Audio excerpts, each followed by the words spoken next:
Welcome to the journey behind the making of the Southern Arizona Transportation Museum mural, a 1,000 square foot historical illustration that tells the story of how the Southern Pacific Railroad shaped Tucson. This mural isn't just paint on a wall, it's a window into the past, capturing the labor, ambition, and transformation that the railroad brought to this city. It was a year-long process of research, design, and painting, bringing fine art quality to public spaces. Let's walk through the creation of this piece, from the first sketches to the final brushstrokes, while exploring the history that inspired each panel.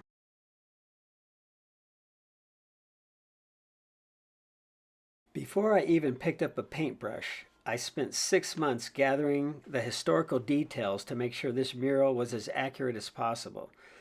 This meant consulting with trained historians, poring over old photographs, and working closely with the Southern Arizona Transportation Museum.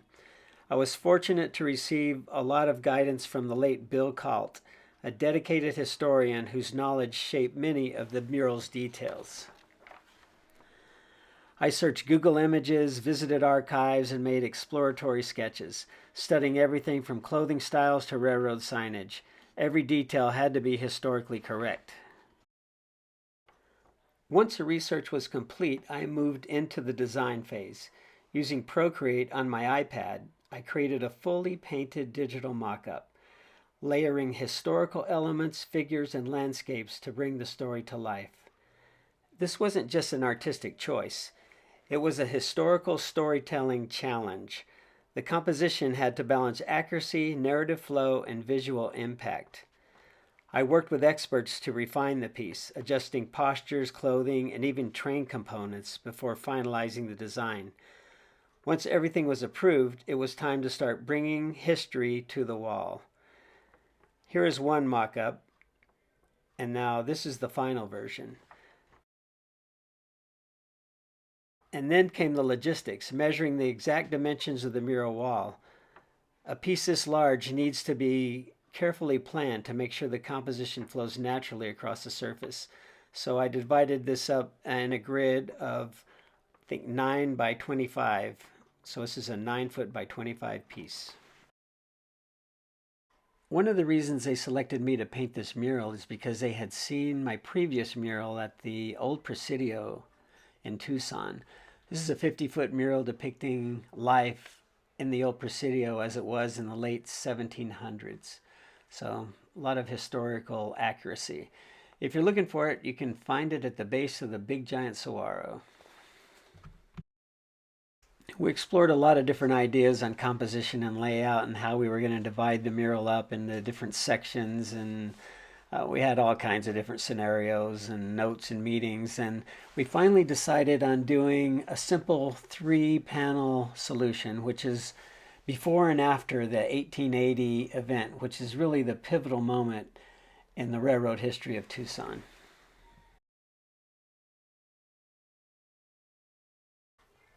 After months of meetings, we finally decided on a final composition for panel 1. Once that was decided, I could make a line drawing, which I could then project onto the wall. And then I could start the really fun part, which is painting the mural. I started out with a blank canvas, 1,000 square foot blank canvas, which, if you ask any artist, that's pretty intimidating. So I gathered all my paint together, and for this mural, I used Novacolor acrylic paint. It's the same one I used on the Presidio, and it has really good light fast rating. For this mural, we did everything with brush. There was no spray paint, there was no rollers, everything was hand painted. So the process is, once we get the line drawing up, then we start blocking in all the main colors. I had actually all 3 of my sons helped on this. So here you see with a lot of areas blocked in. This is my son Gabriel, who was my main helper in this mural. And there I am painting happy little trees. So as you can see, it's a little cloudy there. I think it rained that day. And there's an overhang there, so we're able to work with no problems. There's the museum director talking to us. There's Gabe putting some of the final touches on during a rainstorm. I think it rained on us at least 3 or 4 times while we're painting this mural. But like I said, there's an overhang. We painted all kinds of weather. When we first started, it was really cold, and when I finished and put the final touches on in July, it was really hot. Got to meet some of the descendants of Tully and Ochoa. It's pretty cool. And then the last thing we did was put a sign up with an explanatory thing on it. And this is the final panel one.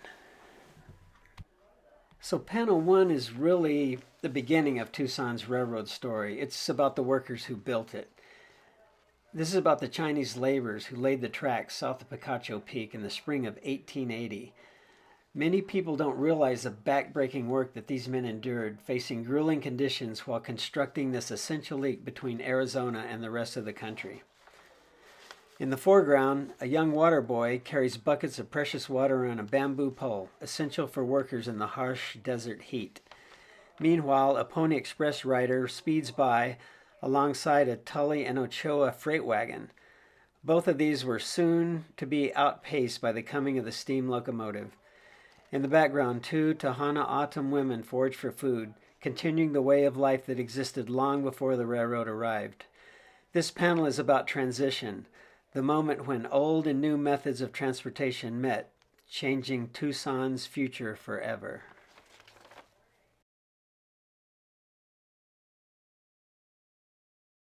Panel 2, the arrival of the railroad. So I didn't show you on the first panel, but this is the way we projected it. After they do the line drawing at night, we project it up onto the wall so that we can get everything in its proper place. And then the next day, I went to check it out to see how good a job we did, because sometimes it's hard to tell at night if you've missed anything or not, but by golly, I think we nailed it. Pretty much got everything in its proper place. So once this line drawing is up, then we can start the actual painting of it. So I had my grandson here. I had all 3 of my sons and a couple of my grandsons help on this. So next I started painting the train, and that took about a week. I had to make sure all the details were correct and accurate. And then there's a lot of people in this one. Painting this crowd took some time. People of all ethnic diversities, and I had some other helpers along with me too.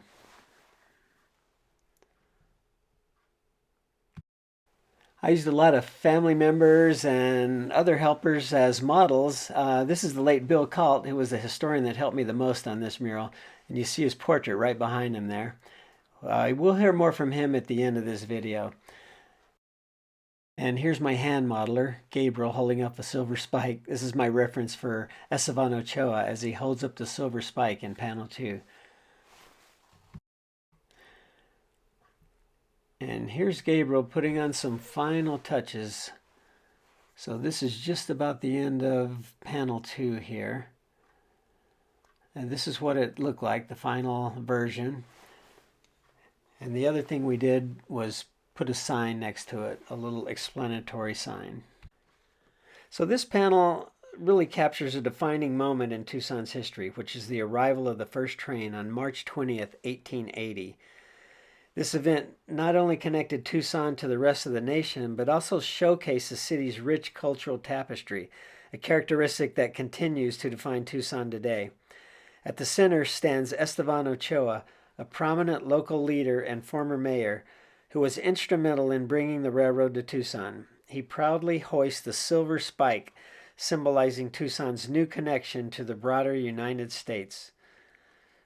Surrounding Ochoa is a diverse assembly of Tucson's residents, Chinese laborers who played a crucial role in constructing the railroad, Tohono O'odham and Yaqui Native Americans, Mexican Americans, and Anglo Americans. This gathering reflects Tucson's status as a cultural melting pot, a blend of traditions and communities that have collectively shaped this city's unique identity, a diversity that remains vibrant today. This panel encapsulates a pivotal event that not only revolutionized transportation in Tucson, but also celebrated the city's enduring spirit of unity amidst diversity. And then on to panel 3, Welcome to Tucson.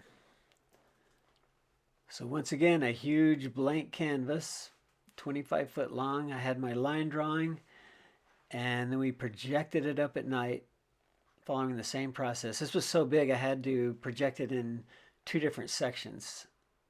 And the tricky part is getting them to match up. So as you can see, we after we had the line drawing in, we started blocking in some of the color. Here, putting some detail on some of the people in the crowd.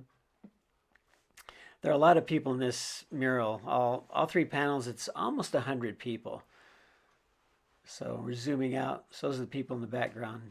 Tucson, the Sunshine City.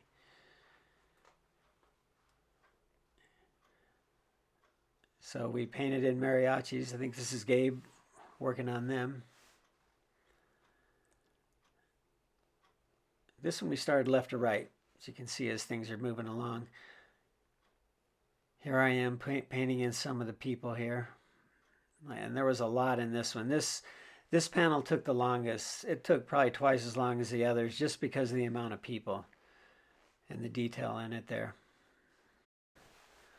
And actually, there's so many people in this mural that I lost count. I know it's over 90. I think I counted 94, or there may be more because there's a bunch of people in the background. But as you can see here, there's a lot. Look at all those tourists coming to Tucson. And here's Gabriel painting in the last figure. Finally got to the end here. So panel 3 jumps forward in time to the 1960s. Showing how the railroad helped shape Tucson's identity. To the left, mariachis welcome passengers arriving in the Tucson depot, embodying the city's cultural vibrancy. Children admire the Tucson City of Sunshine sign, a nod to the region's reputation as a warm and welcoming destination. A mix of tourists, locals, and students flow through the scene, representing the many people who pass through Tucson's depot, some just visiting, others making the city their home. This panel represents the golden age of train travel, where the railroad brought people not just to a station, but to new opportunities and memories. But that's not all. On the north wall of the museum, we painted Jerry Alexander, an engineer. So he may be the first person you see depending on which way you come from. This one's pretty lifelike. In fact, after I painted it, it fooled me a couple of times. I thought somebody was standing there. And then on the south wall, we painted Dan Hicks, an engineer. I'll let Bill tell you more about him at the end. And here's a walkthrough. There's the final mural. All 1,000 feet of it. In addition to the 3 main panels and the people at the end, it looked too stark in between, so I put some cactus in, give it a little bit more decor so that the whole panel flowed a little easier. So we've got panel 1, coming to Tucson, decorative stuff, some signs, and then panel 2, the arrival of the train. Esteban Ochoa and the Silver Spike. More decorative cactus and signs. And the final panel, 60s tourism and passenger trains. And then we end up with Dan Hicks. And I'll let Bill Kalt tell you all about Dan. Well, we're here at 414 North Toole Avenue, and this is conductor Dan Hicks, a longtime railroad man with the Southern Pacific Railroad. Dan holds his timepiece to ensure that all the trains run on time and points to the Southern Arizona Transportation Museum. Come on down and join us.